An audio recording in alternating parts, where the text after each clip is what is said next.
Chapter 5, Principal. After we left the nurse, we went to the main office. That's where the boss of the school lives. His name is Principal. Principal is a baldy. He talked to us.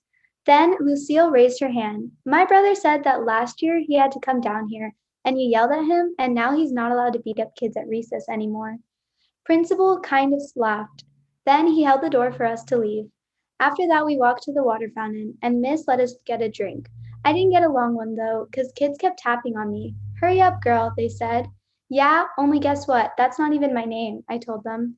Her name is Junie Bumblebee, said Lucille. Then she laughed, but I didn't think it was a very funny joke. After that, Miss showed us where the bathrooms were. There's two kinds of bathrooms in our school, a boys' kind and a girls' kind. I can't go in the boys' kind though, 'cause no girls allowed, that's why. I tried to peek my head in there, but Miss snapped her fingers at me. The only boy who got to go into the bathroom was the boy I can beat up. He was jiggling around very much. Then he started running all over the place, and he was holding the front of his pants.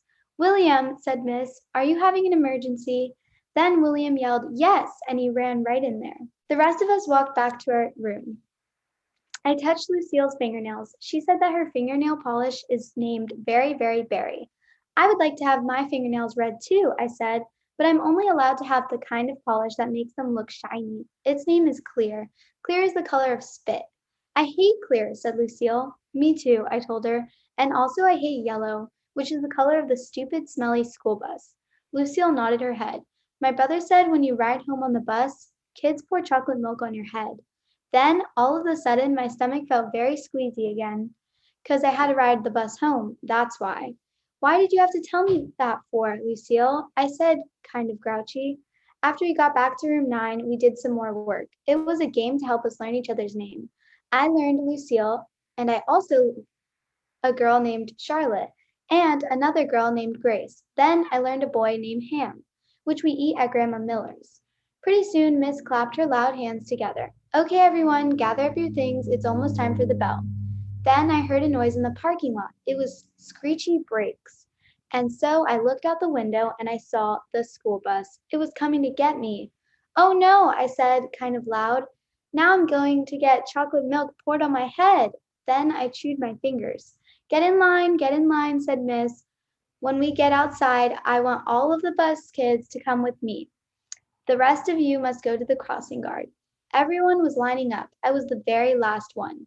Just then, the bell rang and Miss marched out the door. Then everybody else marched out too, except guess what? I didn't. Chapter 6, A Good Hider. When you're the very last one in line, nobody watches you. That's how come nobody saw me when I ducked behind the teacher's desk and hid. I'm a good hider. One time at Grandma Miller's house, I hid under the kitchen sink. Then I made a growly sound and sprung out at her. I'm not allowed to do that anymore. Anyway, I stayed scrunched behind the teacher's desk for a while, and then I saw a better place to hide. It was the big supply closet in the back of the room, and so I ran back there very fast, and I squeezed onto the bottom shelf. I squeezed right on top of the construction paper. Most of me was comfortable, except my head was sort of very tight, and my knees were all bended, like when I do a somersault. Then I pulled the door mostly closed. Don't shut it all the way, though, and I mean it, I said, right out loud. I stayed real quiet for lots of minutes. Then I heard noises in the hall, and some feet came running into the room. Big people's feet, I think. What happened? I heard someone ask. One of my little girls is lost, said a voice that sounded like Miss. Her name is Junie B. Jones, and she didn't get on the bus. So now we've got to go out looking for her. Then I heard some keys jingle, and the feet went running out again, and then the door shut. I still didn't come out of the closet, though. When you're a good hider, you can't come out for a very, very long time. I stayed mirror all bended up. I told myself a story, not an out loud story. I just told it inside my head. It was called The Little Hiding Girl. I made it up, and this is how it went. Once upon a time, there was a little hiding girl. She was in a secret spot where nobody could find her, except her head was very tight, and her brain was squishing out. But she still couldn't come out of her spot, or a smelly yellow monster would get her, and also some meanies with chocolate milk. The end. After that, I rested my eyes. Resting your eyes is what my grandpa does when he watches TV after dinner. Then he snores, and Grandma Miller says, go to bed, Frank. It's not the same thing as a nap though, 'cause naps are for babies, that's why. And anyway, I didn't snore, I just did a little drool. Then, finally, when my eyes were done resting, they woke up, and guess what? There weren't any cars in the parking lot, and no stupid smelly bus either. Whew, that's a relief, I said. A relief is when your stomach doesn't feel squeezy anymore. After that, I went back to the closet, 'cause while I was hiding, I sniffed the smell of clay, that's why. And clay is my very favorite thing in the whole world. Hey, I see it up there, I said. The clay was on the middle shelf. I stood on a chair to get it. It was blue and stiff, and so I had to roll it on the floor to make it soft and warm.